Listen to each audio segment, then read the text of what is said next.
Kisah ini adalah kisah nyata yang diceritakan dalam hadis sahih yang diriwayatkan oleh Bukhari Muslim tentang mujarabnya doa orang yang teraniaya atau dizalimi.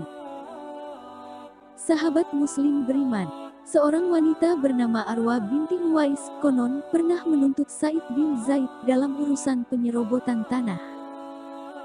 Arwa menuduh Said bin Zaid telah mengambil beberapa bagian dari luas tanahnya. Sehingga urusan ini pun akhirnya sampai ke sidang pengadilan yang dipimpin Khalifah Abu Abdul Malik Marwan bin Al-Hakam. Said bin Zaid yang merupakan salah seorang dari 10 sahabat Rasul kemudian berkata di depan pengadilan, Marwan bin Al-Hakam, apakah layak aku mengambil sebagian tanahnya setelah sabda yang pernah aku dengarkan dari Rasulullah? Apakah sabda yang telah engkau dengar dari Rasulullah itu? Tanya Hakim Marwan bin Al-Hakam. Said bin Zaid pun berkata, aku pernah mendengar Rasulullah bersabda, siapa saja yang mengambil sejengkal tanah milik orang lain secara lalim, kelak tubuhnya ditimpakan 7 lapis bumi. Mendengar ketegasan Said bin Zaid, maka Marwan bin Al-Hakam lalu berkata kepadanya, kalau begitu, aku tidak akan menuntut bayinah atau bukti darimu. Menyadari dirinya telah dituduh dengan tuduhan berat dan itu adalah satu bentuk kelaliman terhadap kehormatan dirinya, maka Said bin Zaid pun lalu berdoa kepada Allah.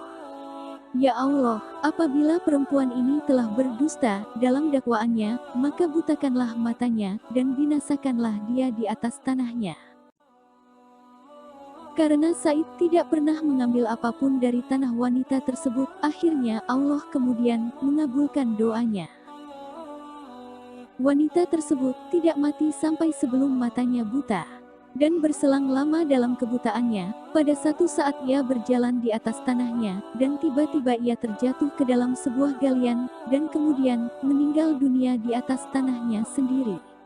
Kisah ini diceritakan ulang dari hadis riwayat Muslim. Kisah ini adalah kisah nyata yang diceritakan dalam hadis sahih dan telah membuktikan bahwa betapa doa orang yang terzalimi mendapatkan jaminan ijabah dari Allah Azza wa Jalla.